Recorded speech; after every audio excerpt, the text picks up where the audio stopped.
Wotan, the ruler of all the gods, proudly looks at his magnificent new castle, which he will later call Valhall.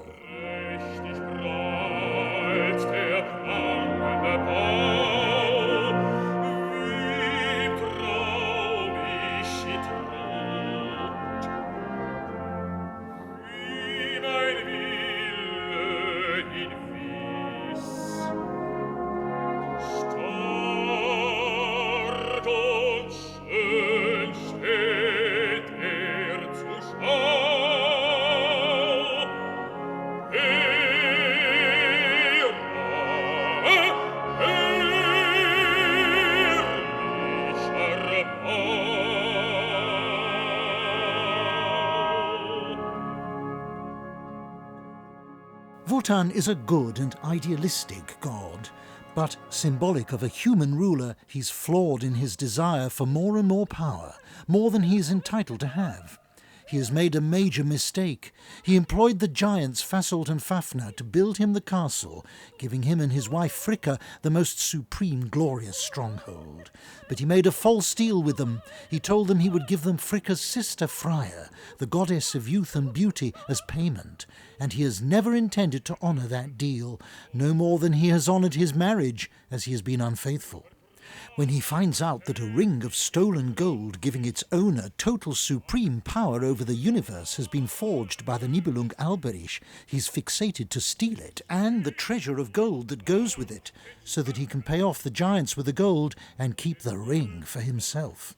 His actions spark off a series of events that ultimately lead to the collapse of his empire, the collapse and deaths of all the gods, symbolising the end of an old order that has lost its raison d'être and has to die.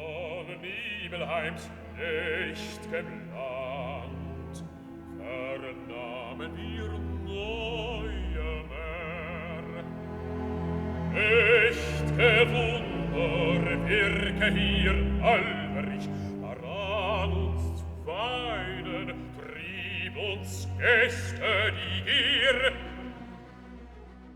Wotan's a complex figure.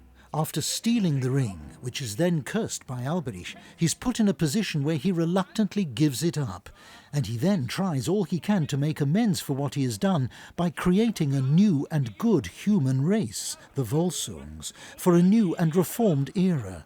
But yet he still tries to cling to his old power, minus the ring, even though he knows that it has become an illusion, and he knows that the world as it stands is doomed.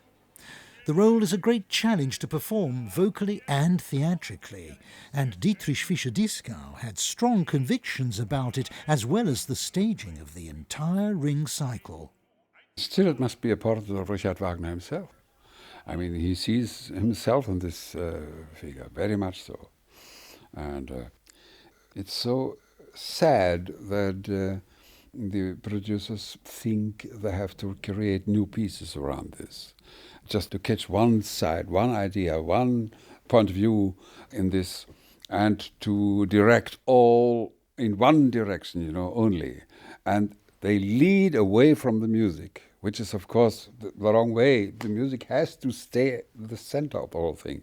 Otherwise, it's a different work, completely new, maybe a theater play or something, but not the Ring's Nibelungen anymore.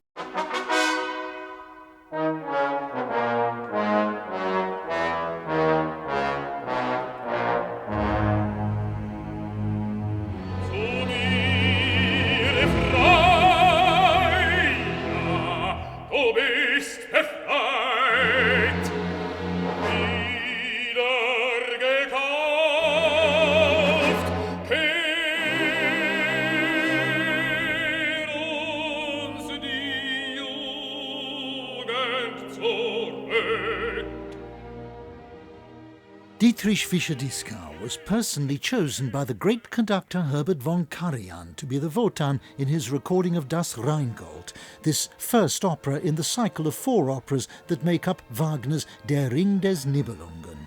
In actual fact, Wagner called Das Rheingold the prelude to the other 3. So, a legendary baritone and a legendary conductor working together, and with a special understanding between them. He came here into my house and we had a long piano rehearsal for that.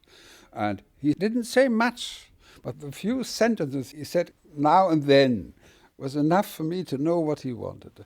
And you saw what he did and you could follow. I mean, that's it. Strahlt der Sonne Auge in prächtiger Glut prangt glänzend die Burg.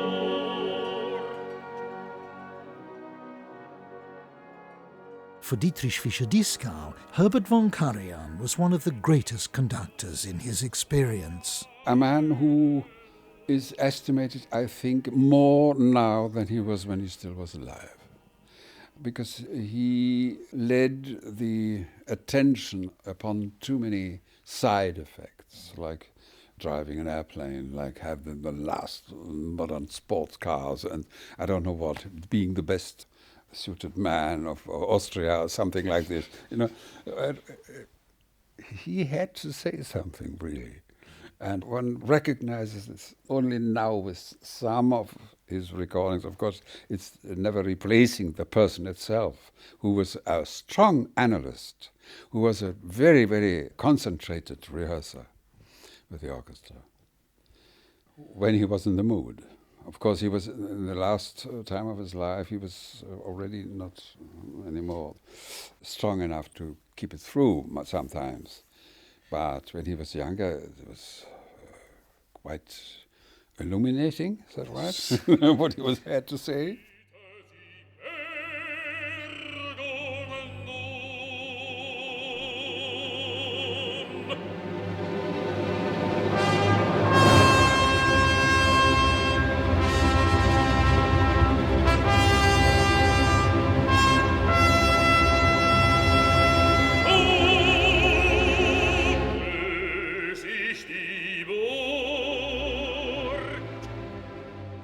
Dietrich Fischer-Dieskau sings the role of Wotan in Deutsche Grammophon's recording of Wagner's Das Rheingold, conducted by Herbert von Karajan.